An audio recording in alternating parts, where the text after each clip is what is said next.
Global business expert में आपको स्वागत करता हूँ। आज हम बात करेंगे एक्सपोर्ट इंपोर्ट न्यूज़ है और कुछ इन्वेस्टमेंट के ऊपर बात करेंगे। फर्स्ट हम बात करेंगे बांग्लादेश एक्सपोर्ट के बारे में।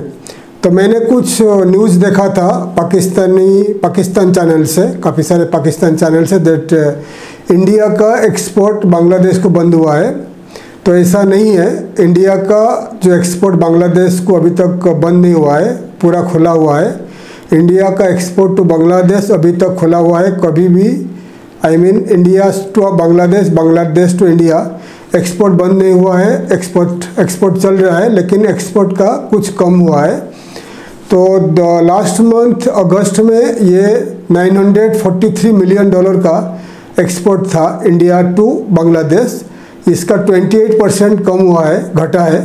तो ये सितंबर में ये $681 मिलियन का एक्सपोर्ट हुआ है, मतलब 28% का डिक्लाइन हुआ है। 28% का जो डिक्लाइन हुआ है, कम हुआ है, घटा हुआ है। मतलब पहले 943 मिलियन का 41 मिलियन का था एक्सपोर्ट था, अभी $681 मिलियन का हुआ है, एक्सपोर्ट हुआ है सितंबर में। और ये दिन प्रतिदिन कम होते जा रहा है, क्योंकि बांग्लादेश का करीब 800 से 900 गारमेंट इंडस्ट्रीज़, गारमेंट कंपनीज, छोटे छोटे गारमेंट इंडस्ट्रीज बंद पड़ा है। तो ये गारमेंट कंपनी ज़्यादा से ज़्यादा इंडिया से raw materials, cotton and garments का सिलाई करने के लिए जितने सारे रॉ मटेरियल्स लगता है, इंडिया से इंपोर्ट करते थे। तो काफ़ी सारे इंपोर्ट कम हुआ है जो ये प्रोडक्ट का। काफ़ी बाकी जो rice and onion and other products का एक्सपोर्ट चल रहा है, लेकिन एक्सपोर्ट थोड़ा स्लो है। और इंडिया का एक्सपोर्ट टू बांग्लादेश, ऑनियन का जो एक्सपोर्ट था 40% जो ड्यूटी था, एक्सपोर्ट ड्यूटी था टू बांग्लादेश, अभी गवर्नमेंट ऑफ इंडिया 20% कम किया है। मतलब पहला 40% ड्यूटी में एक्सपोर्ट हो रहा था ऑनियन इंडिया टू बांग्लादेश, अभी ये जो मंथ में इंडियन गवर्नमेंट ने कम किया, बांग्लादेश को 20% माइनस कर लिया। अभी 20% जो ड्यूटी, जो टैक्स है, इंडिया बांग्लादेश को एक्सपोर्ट कर रहा है ऑनियन। बाकी डीजल एक्सपोर्ट हो रहा है, बाकी जितने सारे प्रोडक्ट्स एक्सपोर्ट हो रहा है। तो आप इंडियन एक्सपोर्टर्स बांग्लादेश को एक्सपोर्ट कर सकते हैं। और जो पेमेंट का प्रोसीजर है, बांग्लादेश का जो वहाँ का जो उनका डॉलर का स्टॉक है वो कमी होते जा रहा है, इसलिए आपका जो भी पेमेंट है आप इंडियन एक्सपोर्टर्स एंड बांग्लादेश का इंपोर्टर्स के बीच में आपका कम्युनिकेशन के हिसाब से हल कर दीजिएगा। लेकिन अभी एक्सपोर्ट बंद नहीं हुआ है, एक्सपोर्ट पहले जैसा जारी है, लेकिन थोड़ा 28% कम हुआ है। उसके बाद बात करेंगे कंटेनर का कमी इन इंडियन एक्सपोर्टर्स फेस कर रहे हैं। मतलब मैं पहले एक वीडियो बनाया था कि आने वाले दिनों में इंडियन एक्सपोर्टर्स को कंटेनर्स का कमी देखने को मिलेगा इंडिया में, क्योंकि वर्ल्ड में सबसे ज़्यादा जो कंटेनर्स चाइना बनाता है, ठीक है, और इंडिया बहुत कम बनाता है। चाइना इंडिया से जो आयरन स्टील वगैरह, आयरन और वगैरह इंपोर्ट करता है, और चाइना में मैन्युफैक्चरिंग होता है और बहुत सस्ता में कंटेनर बनता है। कंटेनर मतलब जो 20 फीट 40 फीट कंटेनर होता है, ड्राई कंटेनर होता है। तो ड्राई कंटेनर्स का कमी देखने को मिलता है। एक तो हो गया आपका जो वार चल रहा है इजराइल एंड हमास का, जो पैलेस्टाइन का वार है, एंड उसके बाद आपका जो यमन के रास्ते पे जो शिपिंग रूट है, तो वहाँ पर जो हौथी विद्रोही रहते हैं, जो टेररिस्ट रहते हैं, जो शिप को हाईजैक करते हैं, उनके वजह से भी काफ़ी सारे शिपिंग कंपनीज अपने अपने रूट बदल दिए हैं।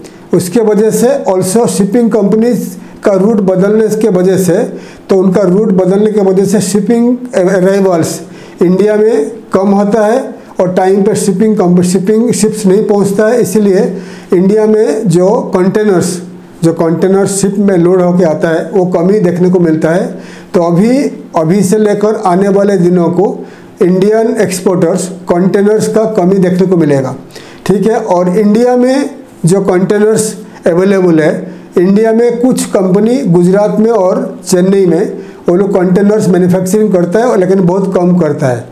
इंडिया में जो कंपनीज कंटेनर्स मैन्युफैक्चरिंग करते हैं, हर साल 10,000 से लेकर 30,000 कंटेनर्स बना पाते हैं। लेकिन चाइना में शंघाई में बड़े बड़े कंटेनर्स कंपनीज है जो कंटेनर्स बनाते हैं, और हर साल चाइना 25 लाख से लेकर 30 लाख कंटेनर बनाता है, 20 फीट 40 फीट कंटेनर्स बनाता है और ग्लोबली सप्लाई करता है। ठीक है। और इंडिया में जो कंटेनर्स बनता है, इंडियन कंपनीज जो कंटेनर्स बनाते हैं, 3000 से लेकर $4000 में एक कंटेनर बनता है, लेकिन इन चाइना में $2500 से लेकर $3000 में एक कंटेनर बन जाता है।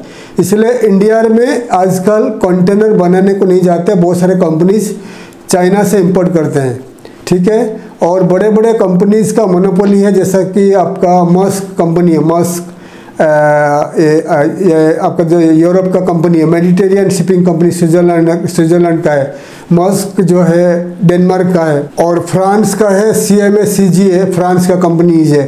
ये सब कंटेनर शिपिंग कंपनी कम कंटेनर मैन्युफैक्चरिंग कंपनीज है।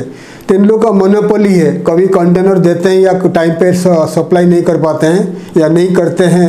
इसके लिए इंडियन एक्सपोर्टर्स को कंटेनर्स का कमी देखने को मिलता है। ग्लोबली वर्ल्ड में सबसे ज़्यादा चाइना का कंपनी है कॉस्को है, जो सबसे ज़्यादा कंटेनर मैन्युफैक्चरिंग करता है, शिपिंग कंपनी भी है और कंटेनर मैन्युफैक्चरिंग कंपनीज है। इसलिए आने वाले दिनों में कंटेनर्स का कमी ज़्यादा देखने को मिलेगा इंडिया में, इंडियन पोर्ट्स में। इसलिए इंडियन मैन्युफैक्चरर्स को आगे आना चाहिए, कंटेनर्स आप बनाइए, कंटेनर्स मैन्युफैक्चरिंग करिए, ताकि आने वाले पीढ़ी जो आने वाले दिनों में जो नए नए एक्सपोर्टर्स आ रहे हैं, उनको कंटेनर का कमी देखने को नहीं मिलेगा। जब कंटेनर्स ज़्यादा से ज़्यादा अवेलेबल देश में होगा तो इजीली एक्सपोर्ट हो पाएगा। अगर कंटेनर्स इजीली अवेलेबल नहीं रहेगा तो आप एक्सपोर्ट नहीं कर पाओगे। इसीलिए अगर आपके पास इन्वेस्टमेंट है तो आप कंटेनर्स का मैन्युफैक्चरिंग स्टार्ट कर दीजिए। तो आने वाले दिनों में मैं और एक वीडियोज़ ला रहा हूँ आपके लिए, कैसे आप कंटेनर्स बनाओगे, कितना इन्वेस्टमेंट रहेगा और कैसे उसको मार्केटिंग सेल करोगे और कैसे आपको प्रॉफिट मिलेगा, उसके ऊपर एक वीडियोज़ ला रहा हूँ। तो आप मेरे वीडियोज़ को देखिए और ज़्यादा से ज़्यादा इन्फॉर्मेशन लीजिए एक्सपोर्ट इंपोर्ट एंड इन्वेस्टमेंट के ऊपर, ताकि ज़्यादा से ज़्यादा भारत से ग्लोबली एक्सपोर्ट हो। तो चैनल को सब्सक्राइब करिए ताकि मैं ज़्यादा से ज़्यादा इन्फॉर्मेटिव वीडियोज़ आपके लिए ला पाऊँगा। थैंक यू, धन्यवाद, जय हिंद।